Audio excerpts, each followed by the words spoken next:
Dear students, this is my fifth lecture on chapter number 5, oscillations. In this lecture, we study about the force constant on a spring. Now, a spring may be in two types of combinations, series combination and parallel combination. There are two springs. The force constant of this spring is K1 and the force constant of this spring is K2. So there may be two possible combinations of the spring. This is a one combination and this combination is called series combination. And there is also this type of combination, and this combination is called parallel combination. Means in series combination, when the springs are connected by end to end, that combination of the springs is called series combination. And in parallel combination, the common ends are connected with a common point. So in series combination, there are two springs. This is one spring and this is another spring, and both are connected in series, and a stretching force is applied on the free end of the spring, and this end is attached with a rigid support. And therefore, let us derive the extension produced in this combination. And second type of combination is the parallel combination. In this type of combination, this is a fixed, and here the stretching force is applied, and then what is the extension produced in this combination. Now, combination of springs. तो spring के दो तरह के combinations हो सकते हैं. एक होगा सीरीज कॉम्बिनेशन. सीरीज कॉम्बिनेशन का मतलब हुआ कि बहुत सारे स्प्रिंग हैं.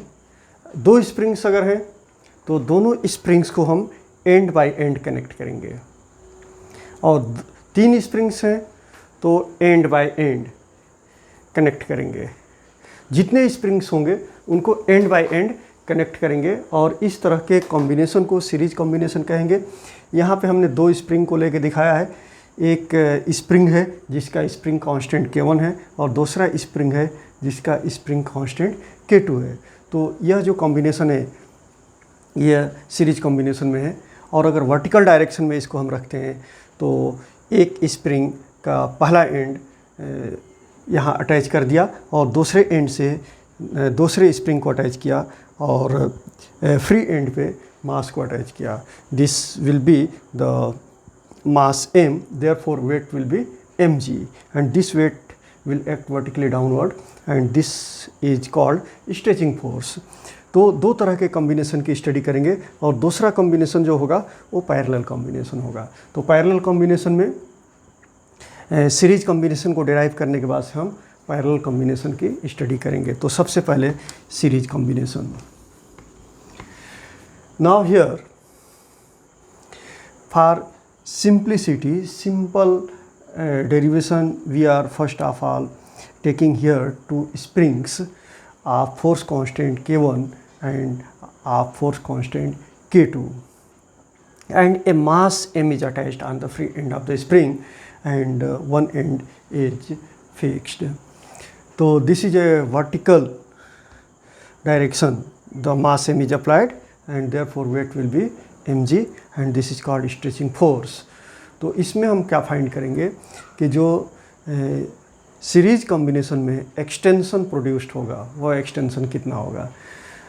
तो if there is a one spring only and force constant is K1, तो extension produced in one spring is E1, और दूसरे स्प्रिंग में एक्सटेंशन जो प्रोड्यूस्ड होगा वह E2 होगा, और स्ट्रेचिंग फोर्स जो अप्लाई किया वो है F, because the same stretching force is applied in this combination. तो therefore this stretching force F is a stretching force for first spring of force constant K1, and this stretching force is same for the second spring of force constant K2. So therefore you can write force constant stretching force F is equal to force constant for first string, that is K1, into the extension produced in this string, that is E1. And because the same force is applied here for the second spring, and stretching force is same, and the extension produced here in the second spring is E2. So therefore you can write for second spring F is equal to K2 into E2, because F is same for both the springs. So therefore you can write F is equal to K1 E1, and this is equal to K2 E2. Therefore you can write from this equation, इसका हम use करेंगे, E1 is equal to F upon K1, और इस equation का use करेंगे F is equal to K2 E2. तो therefore E2 is equal to F upon K2. Therefore what is the total extension? Total extension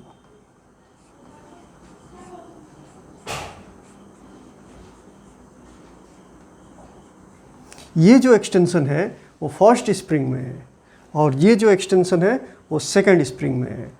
तो दोनों spring को अगर series combination में अटैच करेंगे तो टोटल एक्सटेंशन कितना होगा? This total extension is E, and E is equal to extension in the first spring plus extension in the second spring.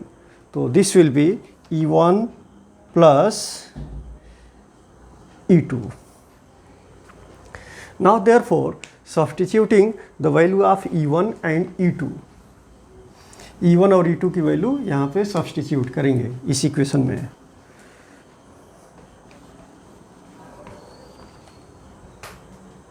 तो therefore you can write here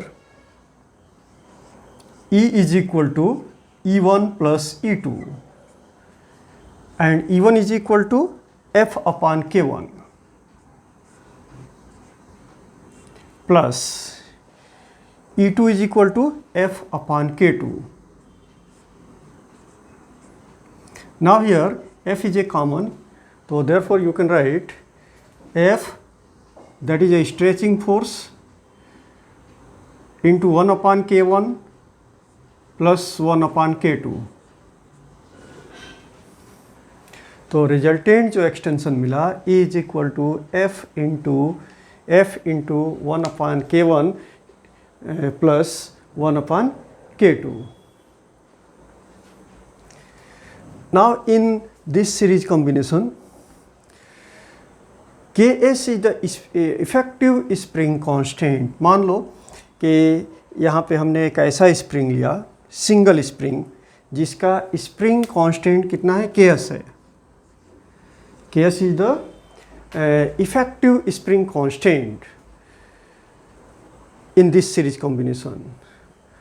मतलब ये जो दोनों स्प्रिंग सीरीज कॉम्बिनेशन में लगाए गए हैं, इनके इक्विवेलेंट स्प्रिंग, सिंगल स्प्रिंग हम कंसिडर कर रहे हैं, जिसका स्प्रिंग कांस्टेंट Ks है, और एक्सटेंशन कितना प्रोड्यूस्ड हो रहा है? एक्सटेंशन इस रिजल्टेंट या टोटल एक्सटेंशन के बराबर एक्सटेंशन हो रहा है. मतलब that will B A spring, effective spring in the series combination. तो देयरफॉर E क्या है? Extension produced in that spring, and Ks is the effective spring constant in series combination. So therefore F is equal to, because the stretching force applied here is same, that is F, so F is equal to Ks into E. So therefore E is equal to F upon Ks.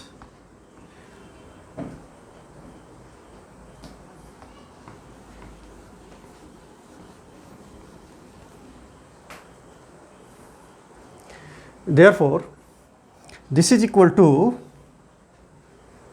this. Now this is equal to, इससे पहले जो हमने expression derive किया हुआ है यहाँ से, E is equal to F into 1/K1 plus 1/K2। तो ये E की वैल्यू हम यहाँ रखेंगे because E is equal to F/KS। तो therefore what is the value of E? This one. तो therefore F into 1/K1 plus 1/K2। K1 क्या है? स्प्रिंग कांस्टेंट है फर्स्ट स्प्रिंग का, और K2 है spring constant of second spring का। तो now you can write F/KS and this is equal to E। तो पूरे इस इक्वेशन का हम यूज करेंगे।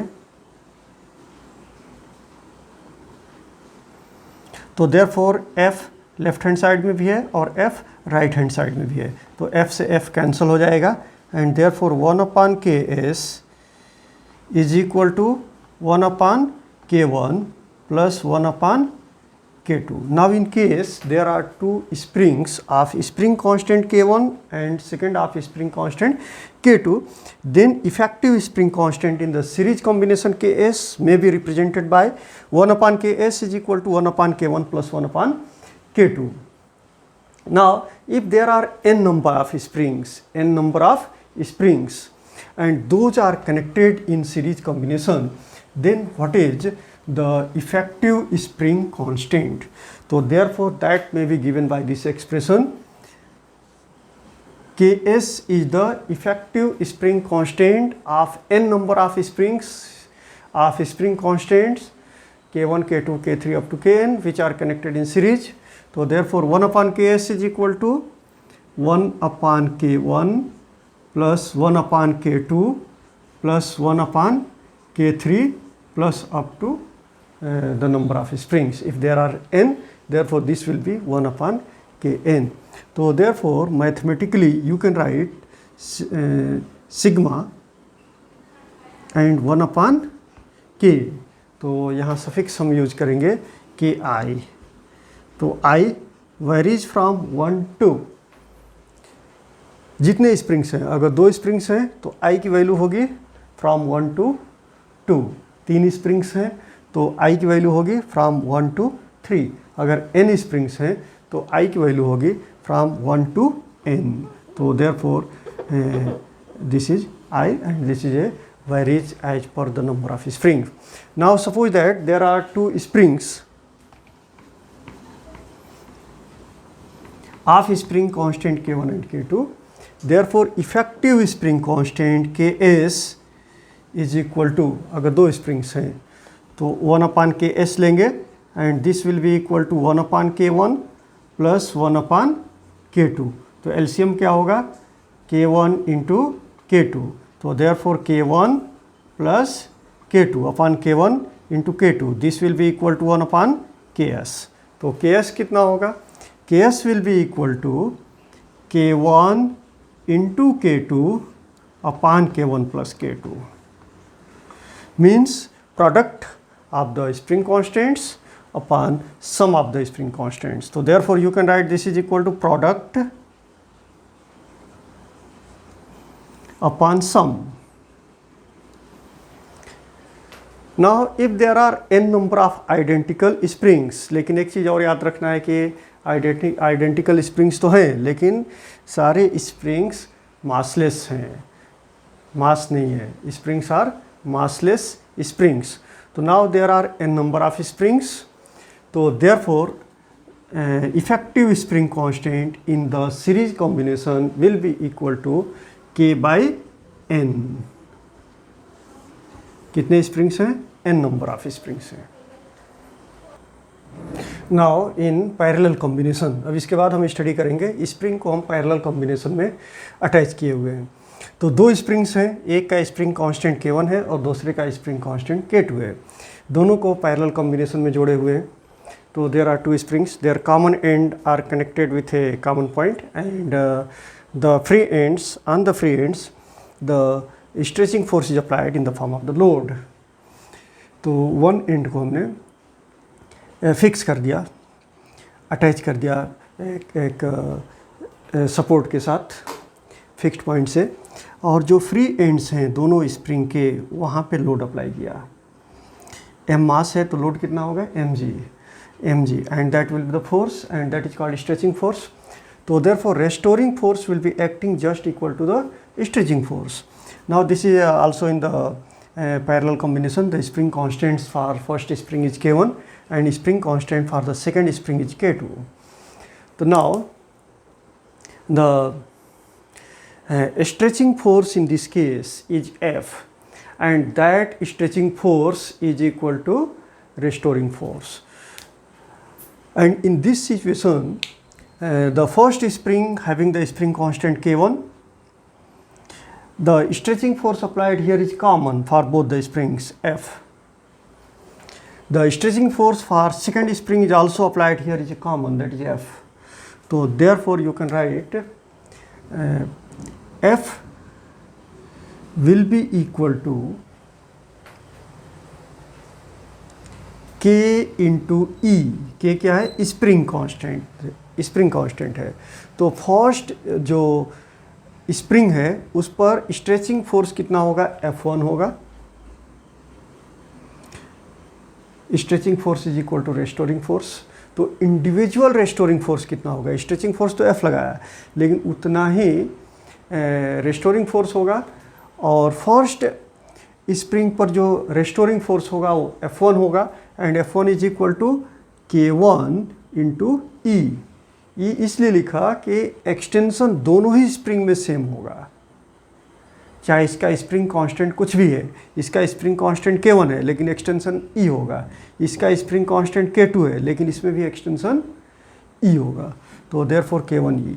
और restoring force for second spring will be F2 and this will be equal to K2 into E because the extension will be same in both the springs. So therefore effective spring constant in this combination, and this is a parallel combination, and that effective spring constant is called Kp. So therefore you can write the effective restoring force F is equal to Kp। Kp क्या है, effective spring constant है parallel combination में। इस parallel combination में एक spring का spring constant K1 है, दूसरे का K2 है, लेकिन इफेक्टिव स्प्रिंग कांस्टेंट क्या होगा, वह इफेक्टिव स्प्रिंग कांस्टेंट Kp होगा। जिससे सपोज दैट इन दोनों स्प्रिंग के जगह पे हमने एक स्प्रिंग अटैच किया और उसके लिए जो एक्सटेंशन प्रोड्यूस्ड हुआ वो E हुआ, जो कि दोनों के साथ होता है। तो उसका जो स्प्रिंग कांस्टेंट होगा वह इफेक्टिव स्प्रिंग कांस्टेंट होगा पैरेलल कॉम्बिनेशन में। तो therefore Kp into E। Now you know that F is equal to F1 plus F2। F is equal to कितना होगा, F1 plus F2। Effective restoring force is equal to restoring force for first spring that is F1 plus restoring force for second spring that is F2. तो therefore this will be equal to F1 कितना है, K1E, K1 into E plus F2 कितना है, K2 into E. But in case suppose that there are many number of springs which are in the parallel combination, बहुत सारे springs हैं, 3, 4, 5, 6, 10, 20 n number of springs हैं। तो ऐसी situation में restoring force जो होगा F is equal to F1 plus F2 plus F3 plus up to the number of springs, जितने हैं, 3 है तो 3, 4 है तो 4, n है तो n, and this will be equal to, यहाँ 2 थे तो K1E plus K2E, 3 है तो K1E plus K2E plus K3E, 4 हैं तो K1E plus K2E plus K3E plus K4E, यहाँ बहुत सारे हैं। तो therefore this will be K1E plus K2E plus K3E, लेकिन एक्सटेंशन सबके साथ सेम है, इसलिए कि पैरेलल कॉम्बिनेशन में जब अटैच करते हैं स्प्रिंग को तो एक्सटेंशन सब में सेम होता है, इसलिए E को हमने सेम लिया है। तो therefore this will be equal to F is equal to, you know that F is equal to K P E, ये वैल्यू यहाँ रख लेंगे, के पी ई, ई कॉमन है यहाँ राइट हैंड साइड में, राइट हैंड साइड में ई कॉमन है, तो ई से ई कैंसिल हो जाएगा, कैंसिल हो गया। तो इक्वेशन क्या मिला, K P is equal to K one plus K two plus K three plus up to the number of springs, and you can write mathematically this is equal to sigma K I. I क्या indicate करता है, number of springs. So if there are m number of such springs, m number of such springs, तो Kp कितना होगा, m number of springs के लिए this will be is equal to m into k. So now this is the expression for the effective spring constant if a number of springs are in the parallel combination. Now next point is the reference circle method. Reference circle method में हम क्या proof करेंगे, कोई particle है, कोई भी body है या पार्टिकल है जो एक वर्टिकल सर्कल, या वर्टिकल सर्कल कौन से प्लेन में है, एक्स वाई प्लेन में है। There is a vertical circle in this xy plane, this plane is called xy plane. Why it is called xy plane? Because this axis is suppose that x axis, जैसा कि यहाँ लिखा है, ये x axis है और ये y axis है, तो ये जो पूरा डायग्राम है वह xy plane के अंदर है, तो इस सर्कल को हम बोलेंगे xy plane में है। तो this is a vertical circle in xy plane. Now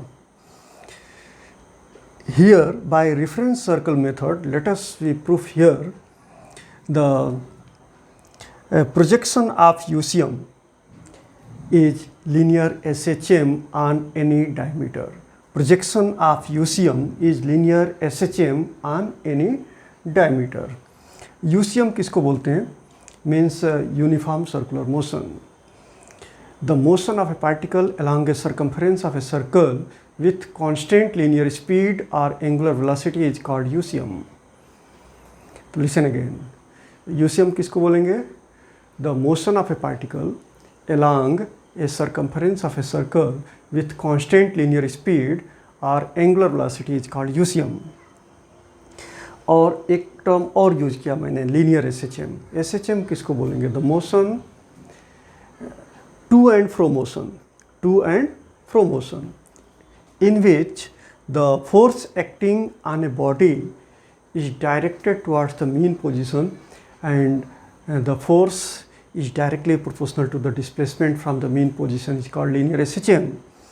तो यहाँ हमें प्रूफ क्या करना है, हमें ये प्रूफ करना है कि एक बॉडी है या एक पार्टिकल है जो UCM परफॉर्म कर रहा है। कौन से डायरेक्शन में कर रहा है, एंटी क्लॉकवाइज डायरेक्शन में कर रहा है। This direction is called anti clockwise direction. तो यहाँ पे कोई पार्टिकल UCM परफॉर्म कर रहा है, तो उसका जो प्रोजेक्शन होगा या शैडो बनेगा वह लीनियर SHM परफॉर्म करेगा। तो मैं यहाँ एक एग्जांपल देता हूँ। एक रॉड है,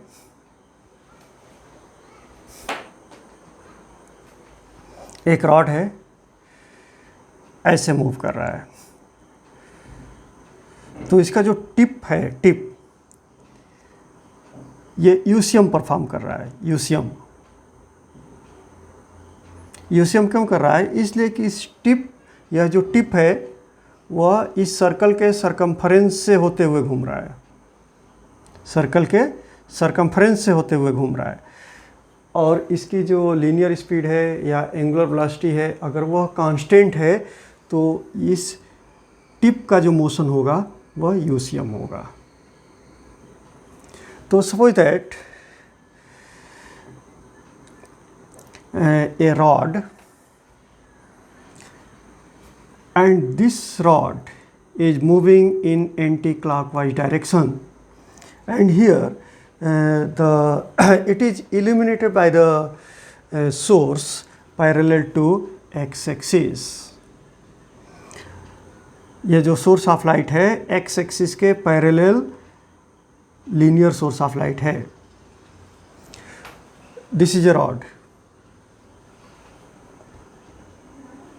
लाइट से इल्यूमिनेट कर रहे हैं, लाइट इसके पैरेलल निकल जा रहा है, यहाँ पे लाइट इंसिडेंट करवाया, तो यहाँ से अगर लाइट इंसिडेंट कर रहा है तो इसका जो टिप है वो सर्कल के सरकमफ्रेंस पे है, लेकिन इसका जो प्रोजेक्शन होगा, अगर हमने y एक्सिस को डायमीटर कंसिडर किया, रेफरेंस डायमीटर, y एक्सिस पे जो डायमीटर है उस पर अगर हम प्रोजेक्शन कंसिडर कर रहे हैं, we are taking here projection on this diameter and this is a rod, this is the tip of the rod.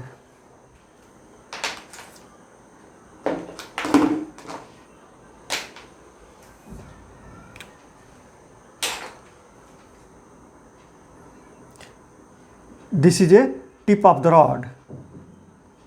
So now if the tip of the rod is here and light is incident here, so therefore at this point this is a shadow region, this is a shadow region, and what is the projection of this tip will be here. Rod again rotating here, rod जब यहाँ पहुँचता है तो यहाँ से light incident हो रहा है, तो इस टिप का प्रोजेक्शन कहाँ पे होगा, यहाँ पे होगा. रॉड यहाँ पे आया, लाइट यहाँ से इंसिडेंट हो रहा है, तो इस टिप का प्रोजेक्शन कहाँ पे होगा, यहाँ पे होगा. रॉड यहाँ पे आया, इसका प्रोजेक्शन कहाँ पे होगा, सेंटर पे आ गया. रॉड यहाँ पे आया, इसका प्रोजेक्शन कहाँ पे आएगा, यहाँ पे आएगा. मतलब कि जो रॉड का टिप है वह यूसीएम परफॉर्म कर रहा है, लेकिन उस टिप का प्रोजेक्शन क्या परफॉर्म कर रहा है, to and fro motion, to and fro motion. अब फिर मैं इसको रिपीट करता हूँ. रॉड का टिप यहाँ पे है, मतलब सरकमफ्रेंस पे है, इस पॉइंट पे, इसका प्रोजेक्शन यहाँ पे होगा. टिप यहाँ पे आया, प्रोजेक्शन यहाँ पे आया, टिप यहाँ पे आया, प्रोजेक्शन यहाँ पे, टिप यहाँ पे आया, प्रोजेक्शन यहाँ पे मिलेगा. फिर टिप यहाँ पे आया, प्रोजेक्शन यहाँ पे आ जाएगा, टिप यहाँ पे आया, प्रोजेक्शन इधर आ जाएगा. मतलब कि टिप ऐसे मूव कर रहा है, प्रोजेक्शन ऐसे मूव कर रहा है, टिप ऐसे मूव कर रहा है, प्रोजेक्शन ऐसे मूव कर रहा है. तो therefore the tip of the rod is performing UCM, but projection of the tip of the rod performing to and fro motion, to and fro motion.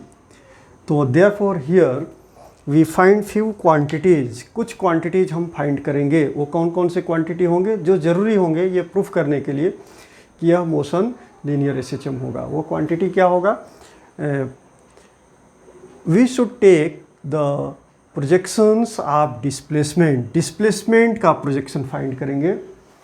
और क्या फाइंड करेंगे, प्रोजेक्शन वेलोसिटी फाइंड करेंगे, acceleration find करेंगे, और फिर ये proof करेंगे कि projection of projection of UCM is linear SHM. Now consider a particle P is performing UCM in anti-clockwise direction. O is the center of this circular path. So now its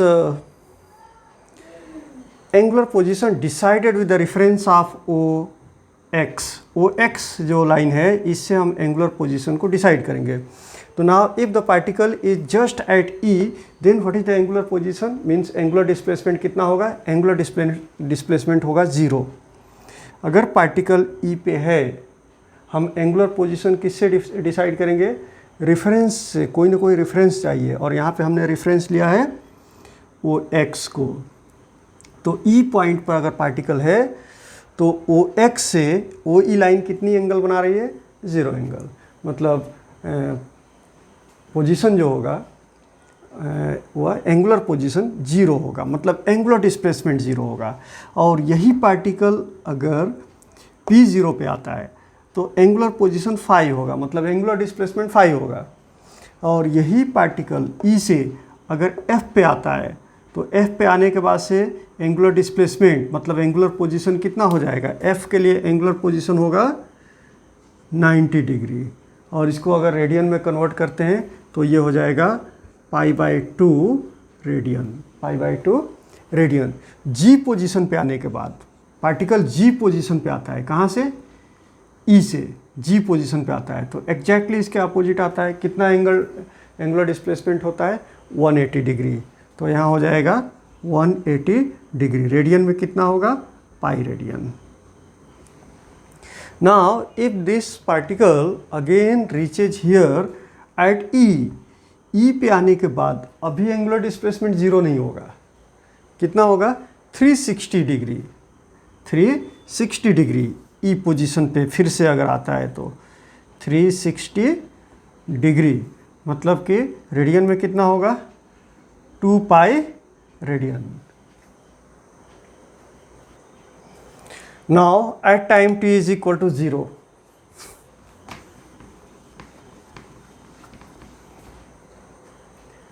eight time t is equal to 0, 0 time पे particle कहाँ पे है p0 पे है, और reference हमने किसको लिया है OE को लिया है। तो एंगुलर डिस्प्लेसमेंट कितना होगा, एंगुलर डिस्प्लेसमेंट होगा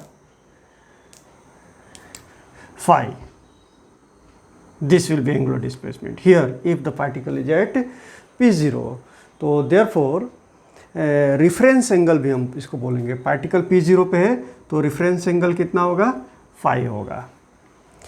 now after time t time के बाद पार्टिकल आ जाता है p पे और एंगुलर वेलोसिटी है omega, that is a constant. तो यह जो एंगुलर डिस्प्लेसमेंट होगा कितना होगा, t टाइम में पार्टिकल p0 से p पे आता है, एंगुलर वेलोसिटी या एंगुलर फ्रीक्वेंसी है ओमेगा। तो ओमेगा की डेफिनेशन ये होती है एंगुलर फ्रीक्वेंसी की या एंगुलर वेलोसिटी की, the angular displacement in per unit time is called angular velocity. Angular displacement in per unit time is called angular velocity. तो ओमेगा एंगुलर डिस्प्लेसमेंट होता है कितने टाइम में, यूनिट टाइम में।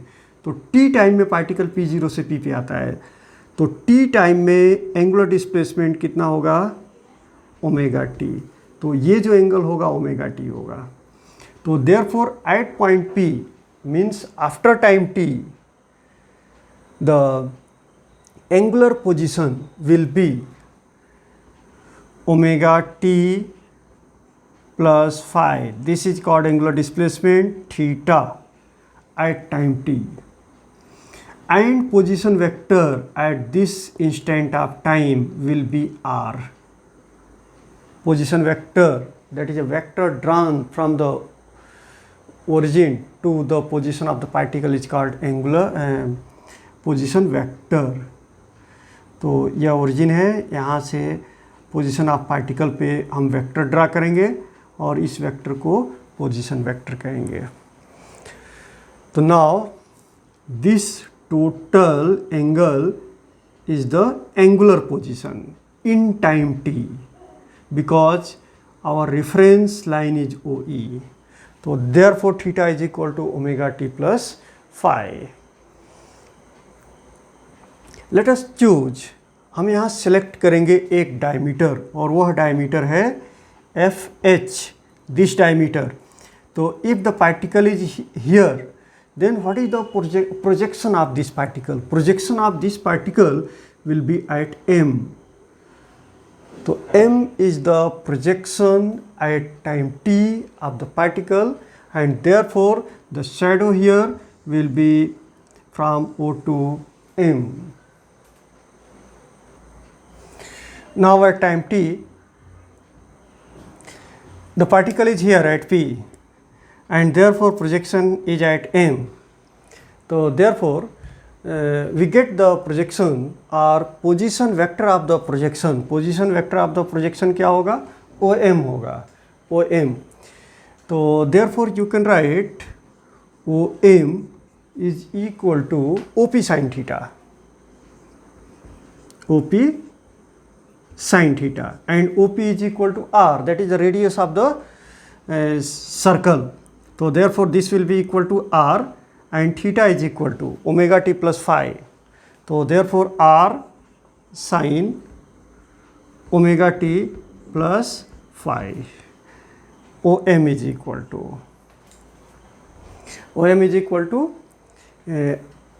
R sine omega t plus five, और O M को हमने indicate किया displacement along the diameter and that is the y. तो therefore y is equal to R sine omega t plus five. तो ये जो equation है that equation is for the linear SHM, and here R indicates the amplitude.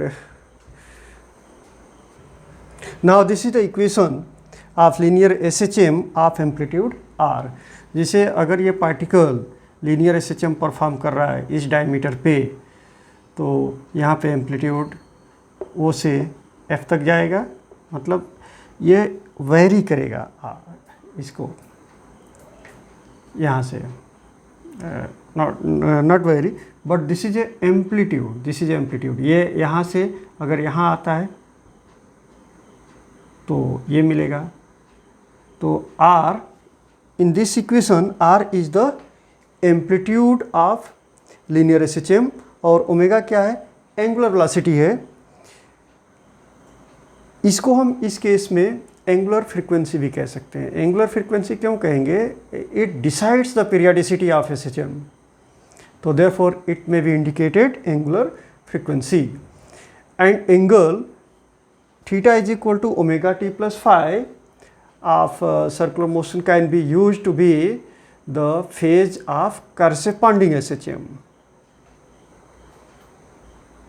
Now projection of velocity, projection of velocity. Now consider here particle at point P.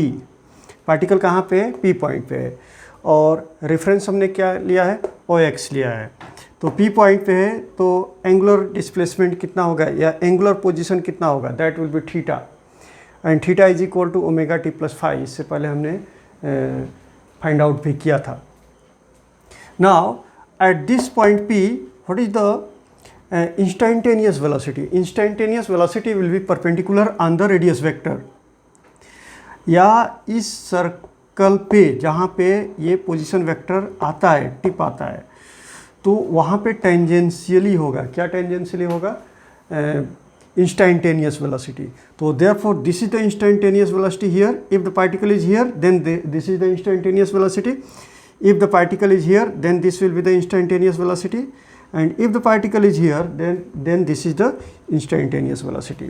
Due to this reason in case of UCM the linear velocity is not constant but angular velocity is constant. Why the linear velocity is not constant? Because the magnitude of linear velocity is constant but direction is not constant. particle यहाँ पे है तो linear velocity ऐसे होगा, particle यहाँ पे आ गया linear velocity ऐसे होगा, पार्टिकल यहाँ पे आया लीनियर वेलोसिटी ऐसे होगा, पार्टिकल यहाँ पे हुआ लीनियर वेलोसिटी ऐसे होगा। तो आप ये देख रहे हो कि डिफरेंट पोजीशंस पर लीनियर वेलोसिटी का मैग्नीट्यूड तो कांस्टेंट है लेकिन डायरेक्शन चेंज हो रहा है, इसलिए linear velocity during UCM will not be constant but angular velocity will be constant. तो यहाँ पे जो इंस्टेंटेनियस वेलोसिटी है वह टेंजेंशियल होगा, और वह कितना होगा, v is equal to r omega. R क्या है, radius of the circular path, and omega is the angular frequency, या फिर उसको हम एंगुलर वेलोसिटी बोल सकते हैं या फिर एंगुलर फ्रीक्वेंसी बोल सकते हैं। तो नाउ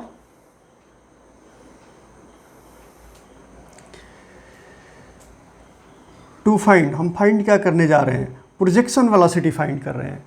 तो यहाँ पे इंस्टेंटेनियस वेलोसिटी ये है, लेकिन इस पॉइंट का प्रोजेक्शन कहाँ पे आएगा, प्रोजेक्शन आएगा इस पॉइंट पे, प्रोजेक्शन यहाँ पे मिलेगा।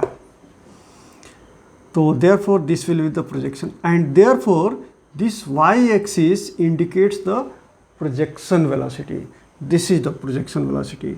तो प्रोजेक्शन वेलोसिटी फाइंड आउट करने के लिए इस वेक्टर को हम डिस्प्लेस करेंगे और यहाँ पे लाएंगे, तो इसका मैग्नीट्यूड और डायरेक्शन दोनों सेम रहेगा, चेंज नहीं होगा। तो this is a velocity that is instantaneous velocity, this is also instantaneous velocity, and according to geometry of the figure this angle is theta, therefore this angle will be theta. Draw here a perpendicular on this y axis. So therefore this indicates the projection velocity. यह किसको indicate करेगा? Projection velocity को indicate करेगा। तो therefore from this right angle triangle you can say cos theta is equal to, you know that cos theta is equal to adjacent side. This will be the adjacent side and this will be the hypotenuse because this is a 90 degree. तो therefore adjacent side, और adjacent side क्या है? adjacent side है Vy, मतलब projection velocity, तो that is Vy upon hypotenuse क्या है? ये जो टेंजेंशियल वेलोसिटी है या इंस्टेंटेनियस वेलोसिटी है, इसको हमने डिस्प्लेस किया है, तो therefore upon v, therefore Vy is equal to v into cos theta. You know that v is equal to r omega, therefore this will be equal to r omega into cos theta, and theta is equal to omega t plus phi, omega t plus 5. So therefore Vy, that is a projection velocity. Projection velocity is equal to r omega cos omega t plus 5, and this is the expression for the velocity of particle performing linear SHM. This is the expression for the velocity of a particle performing linear SHM. तो velocity से भी ये clear होता है कि अगर कोई particle UCM perform कर रहा है तो उसका जो प्रोजेक्शन होगा किसी डायमीटर पे, यहाँ पे जो हमने डायमीटर लिया है वाई एक्सिस लिया है, तो डायमीटर पर लीनियर एसएचएम होगा। Now the projection of acceleration particle P point पे है, तो इंस्टेंटेनियस एक्सेलरेशन क्या होगा? Instantaneous acceleration of the particle at point P is r omega square. Magnitude of instantaneous acceleration will be r omega square, and its direction is towards the center of the circle. So therefore its projection on the reference diameter will be ay. इसका जो projection होगा reference diameter, और reference diameter क्या है? y axis है, तो y axis पर इसका जो प्रोजेक्शन होगा रेफरेंस डायमीटर पर, इस रेफरेंस डायमीटर पर इस इंस्टेंटेनियस एक्सेलरेशन का जो प्रोजेक्शन होगा वह कितना होगा? ay होगा, and that will be equal to minus r omega square and sine theta. You know that theta is equal to omega t plus 5, therefore this will be equal to minus r omega square and sine omega t plus 5, and therefore you can write this is equal to, because r sine omega t plus 5 is equal to y, therefore this will be equal to minus omega square into y. Y is the displacement along the diameter, projection displacement along this diameter. y क्या है? Projection displacement है, कहाँ पे? Diameter पे. तो again this one indicates the acceleration for linear SHM. तो this is the corresponding acceleration of linear SHM, means the projection of UCM on any diameter is linear SHM. Now the next content of this topic will be in the next lecture. Thank you.